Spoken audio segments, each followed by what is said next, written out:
반갑습니다. 오늘은 진델평양 평안교회 창립 3주년을 맞이하는 주일입니다. 하나님께서 저희 교회를 사랑하시고 지켜주셔서 함께 기뻐하며 즐거움을 나눌 수 있게 하심에 감사를 드립니다. 또 예배 후에 우리 교회의 가장 연장자이신 이금숙 권사님 83번째 생신과 또 가장 어린 우리 로빈이 첫돌을 감사하는 시간도 있어서 더욱 감사하고 행복한 주일입니다.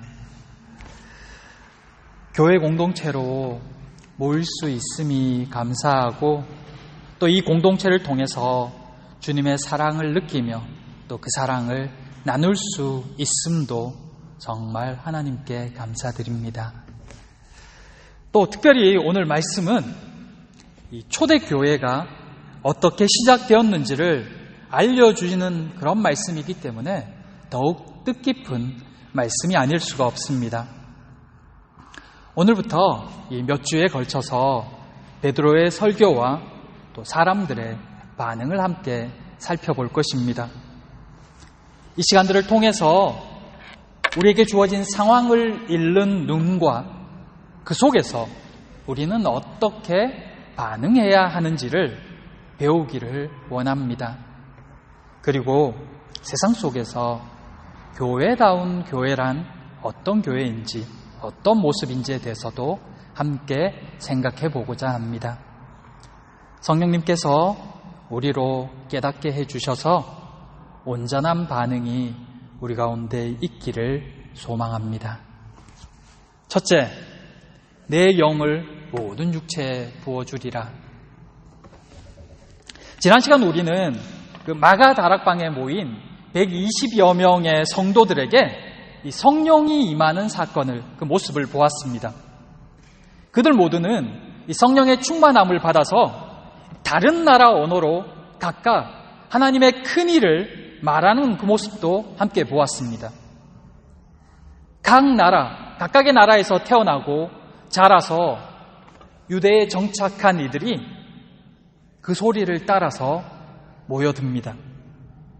그들은 이 제자들의 말의 내용이 모두 동일하게 하나님의 큰일에 대해서라는 것과 또 그 말을 하고 있는, 그 각 나라의 말을 하고 있는 사람들이 갈릴리 촌동네 사람들이라는 걸 알고는 매우 당황하며 큰 혼란에 빠집니다. 도저히 믿을 수 없는 그런 상황이 벌어졌기 때문입니다. 사람들은 웅성웅성하며 자신들의 눈앞에 벌어지고 있는 이 상황들의 두려움과 함께 궁금증을 가지기 시작합니다. 그때 베드로가 그 모든 사람들에게 설교하고 있는 내용이 오늘 본문의 말씀입니다. 그는 먼저 지금 시간이 제3시, 즉 아침 9시라는 것을 밝힘으로써 그들 중 일부의 비난처럼 제자들이 술 취해서 하는 말이 아님을 이야기합니다. 그리고는 바로 이 요엘서, 구약 요엘 선지자의 이 말씀을 통해서 지금에 되어진 상황들을 설명해 나아갑니다. 그들이 지금 보고 있는 이 놀라운 장면은 이미 요엘 선지자를 통해서 다 예언되어져 있었던 일이라는 것입니다. 요엘 선지자는 말세의 마지막 때에 하나님께서 그의 영을 모든 육체에 부어주실 것인데 하나님이 영이 임한 그들은 꿈을 꾸고 환상을 보며 예언을 하게 될 것이라고 그렇게 예언을 했었습니다. 그때 하늘에서는 기사가 있고 땅에서는 징조가 보여질 것이며 해가 변하여 어두워지고 달이 변하여 피가 될 것이라고 그렇게 기록되어져 있습니다. 베드로는 이 모든 요엘의 예언이 지금 이 성령 강림 사건을 통하여서 다 일어나고 있다고 주장하고 있는 것입니다. 베드로의 증언처럼 이 현상적인 부분들, 즉 징조와 기사와 또 해가 변하여 어둡게 되는 등의 그 모든 일들은 성령이 임하실 때, 또 예수 그리스도께서 십자가에 달려 돌아가시는 그 시점에 실제로 사람들이 눈으로 볼 수 있었습니다. 그리고 예언의 말씀처럼 하나님의 영이 그 마가 다락방에 모여 있는 모든 성도들에게 임했습니다. 베드로는 이 오순절 성령 강림의 사건을 구약의 말씀을 통해서 모두에게 정확하게 잘 설명해 주고 있었던 것입니다. 그런데 이 베드로의 설명에도 불구하고 성령이 모든 육체의 임함으로 일어나는 이 변화들에 대해서는 많은 사람들이 이 말씀을 들을 때마다 약간의 오해를 하곤 합니다. 그래서 그 사람들은 성령 충만을 구할 때마다 이 엉뚱한 것까지 같이 구하곤 하는 것입니다. 그것은 꿈, 환상, 예언이라는 이 단어 때문입니다.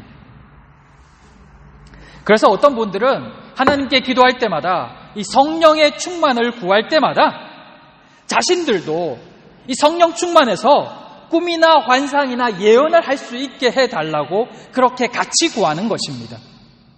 그것이 마치 성령의 충만을 받은 증거인 것처럼 생각하면서 말입니다.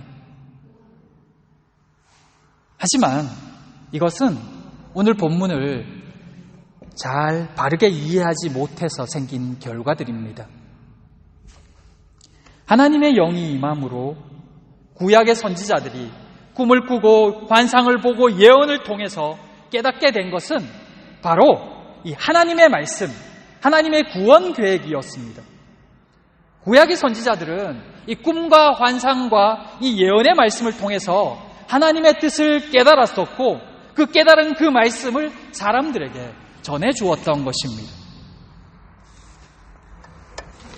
그런데 이제는 구약의 그 선지자들에게만 임했던 그 성령이 믿는 자 모두에게 임하게 됩니다. 그로 인해서 성령을 받은 사람은 이제 누구나 하나님의 뜻을 깨닫고 알 수 있게 된다는 것입니다. 꿈과 환상, 예언을 한다는 것은 하나님의 영, 그 성령을 통해서 하나님의 뜻, 하나님의 말씀을 바르게 깨달을 수 있게 되었다라는 그런 의미이기 때문입니다. 성령을 통하여서 하나님의 인도하심을 받게 된다는 이야기입니다. 그것은 이 베드로의 달라진 모습을 통해서도 확인해 볼 수가 있습니다. 베드로는 지금 이 구약의 이 요엘 선지자의 그 예언이 바로 지금 성령의 임재하심에 대한 말씀이다라고 그렇게 깨닫고 그것을 그대로 사람들에게 설명을 해줍니다. 구약의 그 예언이 지금 이루어지고 있다는 것입니다. 그리고 예수님의 죽으심과 부활의 사건을 다윗의 시편을 통해서 증명합니다. 1000년도 더 전에 지은 그 다윗의 시편 16편과 110편의 말씀이 바로 예수 그리스도의 부활을 예언한 말씀이라고 이야기하고 있는 것입니다. 그런데 이 시편의 말씀, 이 16편과 110편의 말씀은 이미 다른 유대인들도 예수 그리스도 메시아의 부활에 관한 말씀이라고 이미 다 알고 있고 인정하는 말씀이었습니다. 하지만 그들 중 누구도 이것이 지금 부활하신 예수님에 대한 예언이라고는 생각지 못했습니다. 그런데 베드로는 그 말씀이 바로 예수 그리스도에 대한 말씀이라고 분명하게 말해줍니다. 많은 사람들이 얼마 전 예수님이 행하시던 기적과 권능을 직접 보았습니다. 예수님의 권세 있는 가르침도 그들의 귀로 직접 들었습니다. 하지만 아무도 그것을 하나님이 예수님께서 주신 권능이라고 생각지 않았습니다. 하지만 베드로는 예수 그리스도께서 당신의 공생애 동안에 행하신 모든 권능과 기사와 표적이 바로 하나님이 주신 권능이었다라고 그렇게 증언합니다. 베드로는 또한 예수님께서 십자가에 달려 죽으신 그 죽으심을 하나님의 정하신 뜻에 따라 내어주신 것이라고 그렇게 말합니다. 사람들은 예수가 유대인들에게 밉보여서 하나님을 모독해서 십자가에 죽임을 당했다라고 그렇게 다들 생각했지만 베드로는 그건 역시 하나님의 뜻 안에 있었던 일이다라고 말합니다. 그리고 하나님께서 예수님을 다시 살리셨다라고 이야기합니다. 그곳에 모인 사람들 아무도 그렇게 이야기하지 않는데 베드로는 왜 이렇게 자신 있게 주장할 수 있었을까요? 예수님이 십자가에 달리셨을 때 베드로의 모습을 기억하십니까? 그는 어린 요정의 말 한마디에 무서워서 도망쳤던 사람입니다. 그랬던 그가 어떻게 이렇게까지 담대하게 복음을 전할 수 있는 힘을 가지게 되었을까요? 성령께서 그 순간 그와 함께 하셨기 때문입니다. 성령께서 그의 믿음의 눈을 열어주셨기 때문입니다. 성령께서 그에게 죽음보다 더 담대함을 주시며 그의 입을 열어주셨기 때문입니다. 그러자 그동안 단편적으로만 알고 있었던 그 구약의 말씀들과 그의 그동안에 배웠던 경험들이 하나의 그림처럼 선명하게 이해되는 것입니다. 그리고 그는 담대하게 복음을 전합니다. 성령께서 임하시자 그동안 가르쳐 주셨던 주님의 말씀이 깨달아지고 그가 알았던 구약의 말씀의 의미가 이해되어집니다. 하나님의 일하심이 느껴지고 예수 그리스도가 그와 함께하고 계심을 확신하게 됩니다. 천국의 소망이 분명해지는 것입니다. 예수 그리스도를 전하는 것이 전혀 두렵지 않습니다. 그렇게 베드로는 진짜 그리스도인 그리스도의 제자가 되어간 것입니다. 33절에서 보듯이 하나님께서 예수님을 살리신 후에 그를 높이셨을 때 왜 예수님께서 첫 번째로 행하신 일이 성령을 부어주시는 일이었는지 이 베드로의 모습이 잘 보여주고 있는 것입니다. 사랑하는 성도 여러분, 이 땅에서 그리스도인으로 산다는 것, 그것은 결코 평탄한 삶은 아닐 것입니다. 말씀을 따라 살고 싶지만 연약한 육신으로 인해서 실패하고 넘어지기 일수인 삶, 배운 말씀이 있다 보니 또 제대로 살지 못하는 자신에 대한 그 실망감과 죄책감, 오랫동안 신앙생활 한 것 같고 많이 배운 것 같은데 그 신앙의 연수에 비해서 많이 성장하지 못한 내 모습을 보는 것, 믿음을 가지려고 애쓰지만, 믿음을 따라 살려고 애쓰지만 여전히 잘 이해되지 않는 상황들과 현실들, 그런 모습을 볼 때마다 때로는 좌절하고 스스로에게 실망하기도 합니다. 또 믿음 생활이라는 것에 대해서 회의가 들기도 합니다. 그런데 여러분, 그게 우리입니다. 그게 우리의 한계입니다. 그럴 때는 스스로를 자책하지 마시고 염려하지 마시고 성령 하나님의 도우심을 구하기 바랍니다. 성령 하나님을 더 간절히 찾으시기 바랍니다. 그러면 성령께서 우리를 위로하시고 또 일으켜 세워주실 것입니다. 믿음을 새롭게 하시며 우리 인생에 있어서 도저히 풀리지 않는, 때로는 이해되지 않는 그 문제들에 대해서도 어느 순간 답을 알게 해주실 것입니다. 무엇보다도 우리를 믿음의 사람으로 살도록 인도하실 것입니다. 우리를 위해 보내주신 그 성령 하나님을 더 의지하고 더 간절히 찾는 우리 모두가 되기를 소망합니다. 그러면 언젠가 분명하게 깨닫는 날이 있게 될 것입니다. 바라기는 사랑하는 우리 모든 성도님들이 성령 하나님을 더 깊이 만나고 동행함으로써 믿음의 사람으로 온전히 세워지는 그런 날이 속히 있게 되기를 진심으로 기도합니다. 둘째, 누구든지 주의 이름을 부르는 자는, 베드로는 요엘 선지자의 예언을 통해서 성령 강림 사건을 사람들에게 설명합니다. 지금 그들 눈앞에서 일어나는 도저히 그 믿기지 않는 상황들이 모두 요엘 선지자의 예언되어진 일이라는 것입니다. 그러면서 마지막으로 요엘서 2장 32절의 말씀을 기록합니다. 사도행전 2장 21절, 누구든지 주의 이름을 부르는 자는 구원을 받으리라. 하나님의 영이 임하는 이야기를 하다가 왜 갑자기 주의 이름이라는 내용이 나올까요? 지금까지 하나님의 영이 임한다, 성령이 임하면 이런 일이 일어난다고 이야기하다가 왜 갑자기 주의 이름을 부르는 자는 이라는 내용이 나올까요? 하나님의 영, 성령이 오시는 때가 바로 말세의 시작이기 때문입니다.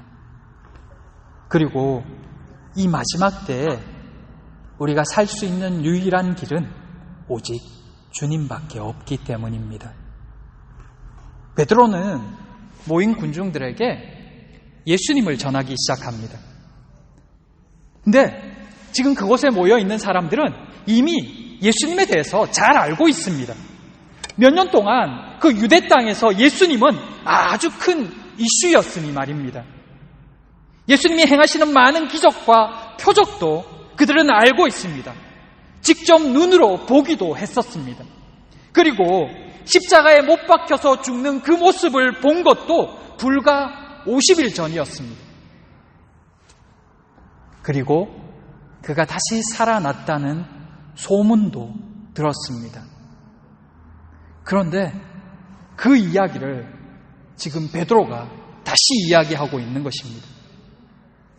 베드로는 이 젊은 청년 예수가 행한 기적과 표적이 단순한 것이 아니라고 말합니다. 심지어 이 예수님의 그 십자가 죽으심 역시 단순한 죽음이 아니라고 말합니다. 억울한 죽음이 아니라는 것입니다.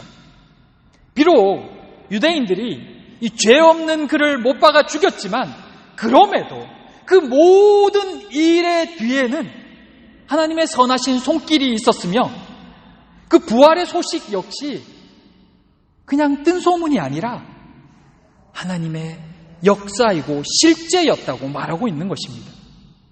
그리고는 유대인이라면 누구나 잘 알고 있는 그 시편 16편과 110편의 말씀을 인용하면서 이것이 바로 그 메시아가 부활한다고 하는 그 말씀이 바로 지금 예수 그리스도의 그 부활을 예언한 것이라고 증거하는 것입니다. 근데 이 시편의 말씀은 거기에 모인 무리들도 잘 아는 말씀이었습니다. 바로 메시아의 부활에 관한 예언 말씀이었고 그들이 줄줄줄 외우고 있는 말씀이었기 때문입니다. 그런데 베드로가 이 본문을 끄집어내면서 그 메시아가 바로 당신들이 십자가에 못 박아 죽인 바로 그 예수의 이야기다라고 말하는 것입니다. 그리고는 베드로 자신과 그곳에서 다른 나라 말을 하는 그 120명의 성도들이 그분의 부활을 직접 보았다라고 주장하는 것입니다. 그 말에 모인 무리들은 당황하고 두려워하기 시작합니다. 만일 이것이 사실이라면 자신들에게 온 그 메시아를 십자가에 못 박은 자가 되기 때문입니다. 그동안은 예수라는 그 사람의 죽음에 대해서 크게 생각해 보지 않았는데 베드로의 증언을 들으면서 자신들이 도대체 얼마나 큰 죄악을 저질렀는지를 깨달은 것입니다. 그러자 엄청난 두려움이 몰려오기 시작하는 것입니다. 예수의 이야기, 사람들은 그 예수님이 실존 인물이라는 것에 대해서는 부인하지 않습니다. 왜냐하면 역사가 이미 예수의 존재에 대해서 증명하고 있기 때문입니다. 그분이 십자가에 달려 돌아가신 것도 압니다. 그 또한 역사 속에 기록되어져 있기 때문입니다. 그러나 그 이상은 믿지 않습니다. 예수의 부활의 소식도, 그분이 하늘로 올라가셨다는 이야기도, 그리고 그분이 다시 오셔서 심판하신다는 이야기도 말입니다. 왜일까요? 그건 상식적으로 말이 되지 않는다 생각하기 때문입니다. 그래서 예수를 그저 역사 속 한 편의 이야기 정도로만 생각하는 것입니다. 그곳에 모여있던 많은 사람들처럼 말입니다. 그렇게 된 이유는 베드로처럼 그 상황을 직접 보고 경험한 사람의 전함이 없었기 때문입니다. 성령 충만하여 예수님을 만나고 경험한 이야기를 제대로 들려줄 그 삶을 산 그리스도인이 없었기 때문입니다. 궁극적으로는 그들 안에 그것을 깨닫게 해줄 성령 하나님이 없었기 때문입니다. 믿음이 없기에 성령이 없고, 성령이 없기에 아무것도 믿을 수 없는 것입니다. 그러나 그들이 믿지 않는다 할지라도 이것은 사실입니다. 누구든지 주의 이름을 부르는 자는 구원을 받으리라. 예수 그리스도를 믿는 자는 구원을 받는다고 말씀합니다. 예수님이 태어나기 이미 1000년 전에, 수백 년 전에도 예언을 통해서 말씀하셨고, 예수님의 탄생과 그분의 공생의 부활을 통해서 또 말씀하셨고, 지금도 성령을 통하여 믿는 자들의 증거를 통해 말씀하고 계십니다. 예수님께서 십자가에 죽으셨고 또 다시 살아나신 이유는 단 한 가지입니다. 누구든지 주를 믿는 자는 구원을 받게 하시려고요. 요엘 선지자는 하나님의 영이 임하실 때를 그 후에라고 말하며 정확히 그 때를 말하지 않고 있지만 베드로는 이 때를 말세라고 정확하게 이야기합니다. 이것은 성령께서 그로 깨닫게 하신 것입니다. 이것은 성령이 오심으로 마지막 날, 이 종말의 날이 본격적으로 시작되었다는 뜻입니다. 말세란 말 그대로 마지막 때이자 마지막 기회라는 것입니다. 하나님의 구원 사역의 끝이 다가오고 있다는 것입니다. 우리는 무엇을 해야 합니까? 먼저 우리가 예수 그리스도를 온전히 믿어야 합니다. 믿는다는 것은 믿음대로 산다는 말입니다. 난 당신을 사랑해 라고 말하며 실제 생활은 옆집 남자, 옆집 여자랑 함께 생활한다면 그건 사랑하는 게 아니겠죠. 믿음은 삶으로 실제로 보여지는 것입니다. 그런데 이 성령의 도우심이 없이는 우리는 온전히 하나님의 뜻을 알 수도 없고 하나님의 뜻대로 살 수도 없습니다. 그래서 예수님께서 하나님이 예수님을 올리셔서 통치하게 하셨을 때 그 첫 번째로 하신 일이 성령을 보내신 일이셨습니다. 성령만이 우리를 하나님의 자녀답게 살도록 온전히 도와주기 때문입니다. 그러기에 성령 하나님을 인정하며 그분의 도우심을 구해야 합니다. 우리가 예수 그리스도를 믿을 때 우리 안에 와 계신 그 성령 하나님의 도우심을 구해야 합니다. 그래야 온전한 신앙인으로 살아갈 수 있습니다. 그리고 전해야 합니다. 성령이 부어지심으로 모든 육체가 환상을 보며 꿈을 꾸고 예언을 한다는 말씀은 바로 우리가 이 시대 선지자의 역할을 해야 한다는 말씀이기 때문입니다.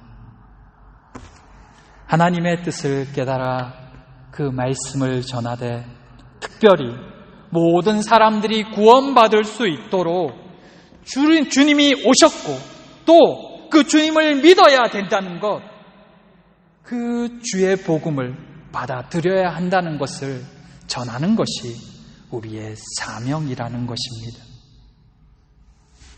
그것이 또한 우리에게 성령을 보내주신 이유이기도 합니다. 사랑하는 성도 여러분, 우리 교회는 이제 창립 3주 전이 지나가고 있습니다. 이제는 성숙한 교회로 성장해야 할 때입니다. 주님이 주신 사명을 온전히 감당해야 할 때입니다. 우리가 해야 할 사명이 무엇인지, 우리가 할 수 있는 일이 무엇인지를 찾으시기 바랍니다. 성령의 지혜와 인도하심을 구하기 바랍니다. 하나님을 찾는 이들, 하나님을 만나야 할 이들을 만날 수 있게 해달라고 기도하시기를 바랍니다. 기도하며 성령의 인도하심을 구할 때 하나님의 은혜가 사랑하는 교회 위에, 사랑하는 우리 모든 성도님들 가운데 있을 것을 믿습니다. 바라기는 사랑하는 우리 모든 성도님들이 더욱 성령의 음성에 민감하게 순종함으로 시간이 흐를수록 더욱 하나님의 사람으로 성장하게 되기를 기도합니다. 주께서 우리 모두를 붙드시고 이렇게 하나님의 사람으로 세워주실 줄 믿습니다. 기도하겠습니다. 사랑과 은혜의 하나님, 성령 안에서 믿음의 사람으로 변화된 베드로의 모습을 보았습니다. 그의 전하는 복음이 힘 있음도 보았습니다. 하나님, 우리도 성령의 사람으로 변화시켜 주시옵소서. 성령의 주시는 음성에 민감한 이들이 되게 하시며 그 음성에 온전히 순종하는 사람이 되게 하여 주시옵소서.